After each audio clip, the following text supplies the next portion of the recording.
예, 이화의대 의학교육학교실의 권복규 교수입니다. 저는 서울대를 졸업을 했고 주로 하고 있는 연구 분야는 의료윤리사, 의철학 이쪽 연구를 하고 있습니다.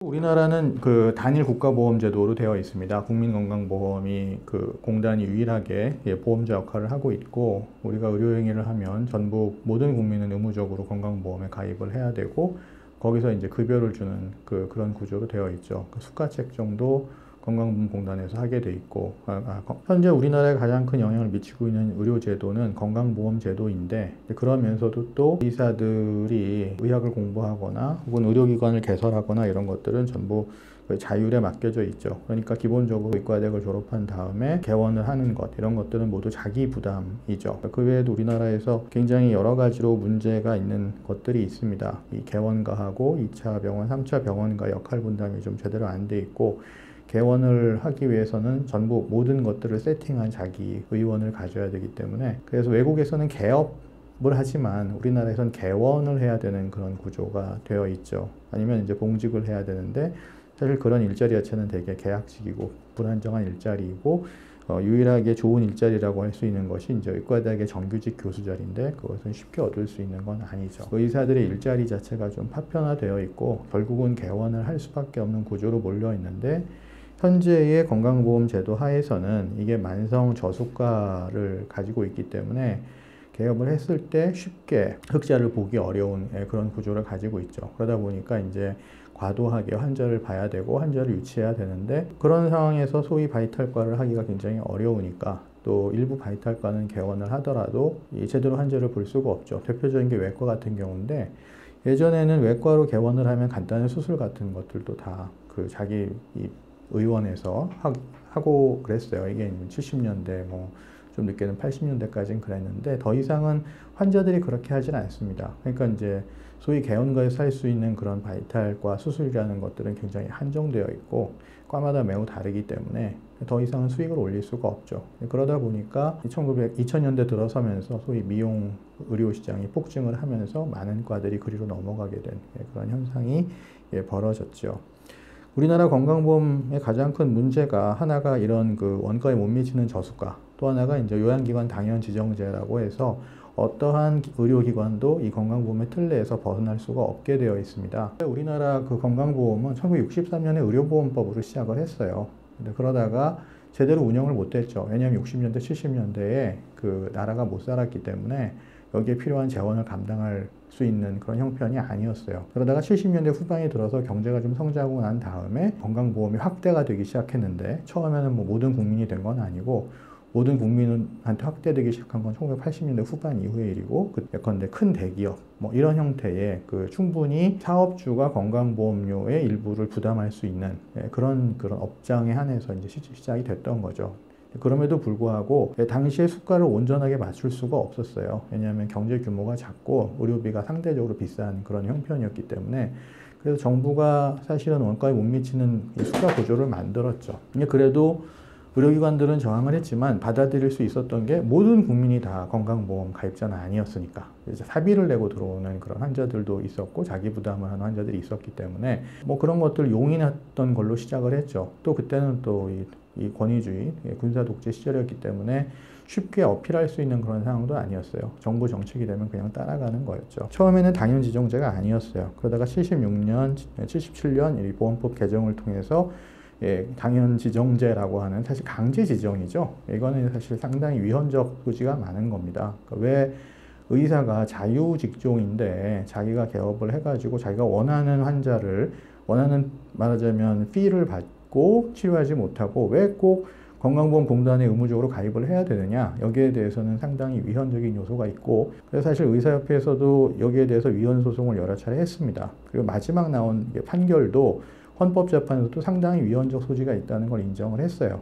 다만 이 환자들이 의료기관을 자유롭게 선택할 수 있고, 또 하나는 이 급여와 비급여가 있잖아요. 지금 이 정부가 완전히 인정해 수가를 다 주는 급여와 또 비급여로 매길 수 있는 그런 부분들이 있으니까 또 위헌적 요소가 크긴 하지만 뭔가 의사들이 자유롭게 할 수 있는 소지도 좀 있다고 해서 완전히 위헌까지는 가진 않았던 게 최근 헌법재판소의 판결입니다.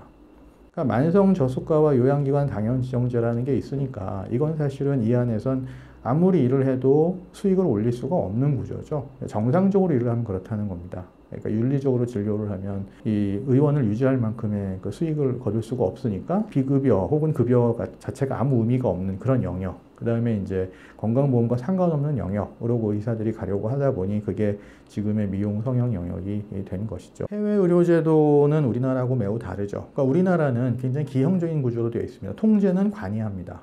그런데 의료기관의 설립부터 운영에 있는 모든 과정에서는 관은 지원하는 게 없습니다. 그리고 사실 우리나라의 의료기관의 거의 대부분은 다 민간 의료기관입니다. 일부 공공의료기관, 보건의료원, 이런 것들이 의료원들이 있긴 하지만 이것들은 전체 차지하는 비중이 작고 대부분은 민간이 설치 운영하고 있는데 거기에 대한 통제만 관이 하는 그런 구조로 돼 있죠. 이건 사실은 굉장히 아주 모순적인 체제라고 할 수가 있어요. 그러니까 기형적이죠. 예컨대 우리가 이제 사회주의 의료라고 하는 유럽 쪽을 보면 의료기관을 만들고 유지하는 건 이제 정부의 몫입니다. 의사들은 거기 가서 의사로 일을 하는 거죠.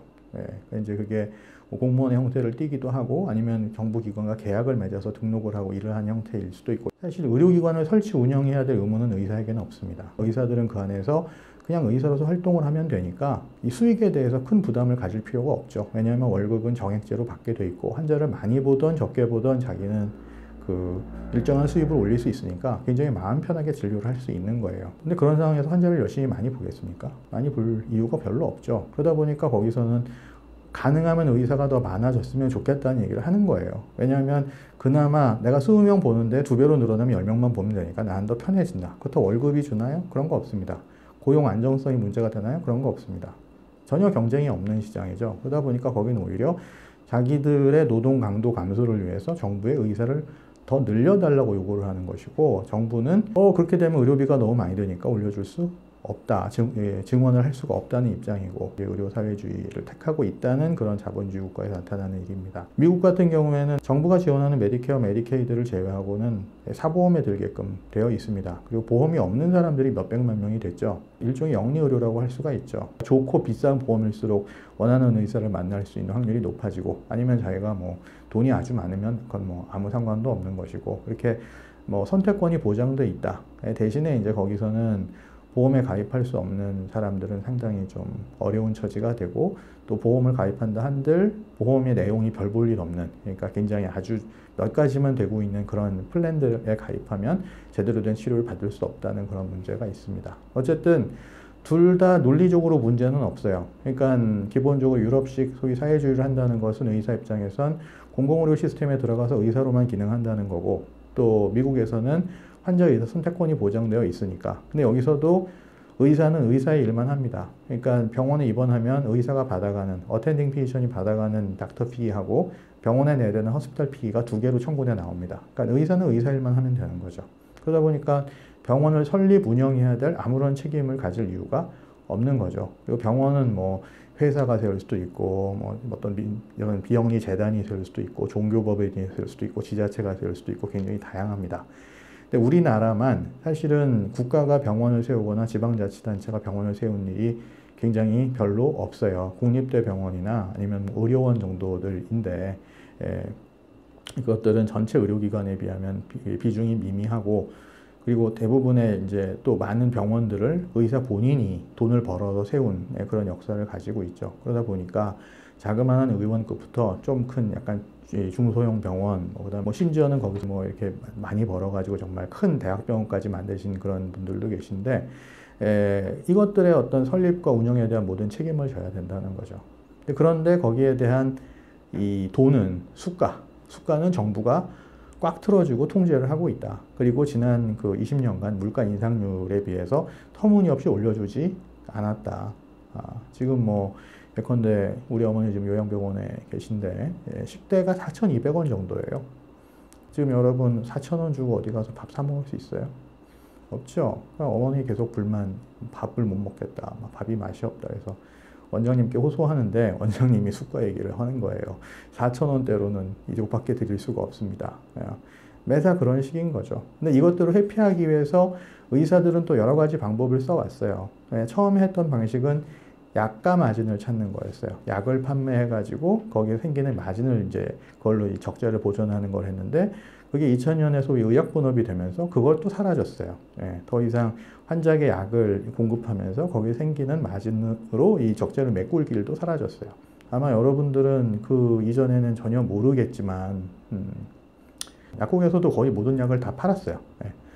사실 1차 진료, 프라이머리 케어의 역할을 약국이 한 거예요. 당시엔 논리적인 거였고 괜찮았어요. 왜냐하면 약국에서 약 먹고 좀 기다리면 대부분 다 나았으니까. 그리고 그때까지 안 나는다. 그러면 이제 의사 찾아가면 아 이거는 조금 심각한 문제가 있구나라고 해서 그 다음 프로세스가 진행이 됐던 거니까. 근데 이제 의약분업이 되면서부터 사실은 간단한 치료라도 받으려면 일단 의사를 찾아가야 됐고 그 다음에 약은 약사한테서 약국에서 가가지고 받아오는 시스템이 됐는데 뭐 환자들 입장에서는 상당히 좀 이중으로 불편해졌죠. 뭐 항생제 남용 뭐 이런 거 문제하고 또 다음에 뭐 이 의사가 받는 그런 리베이트 약가 마진이나 이런 판촉료 이런 것들을 없애겠다는 명분으로 의약분업을 했지만 결과적으로 한국 문화에 익숙한 의료 형태를 전부 다 무너뜨려 버린 거예요.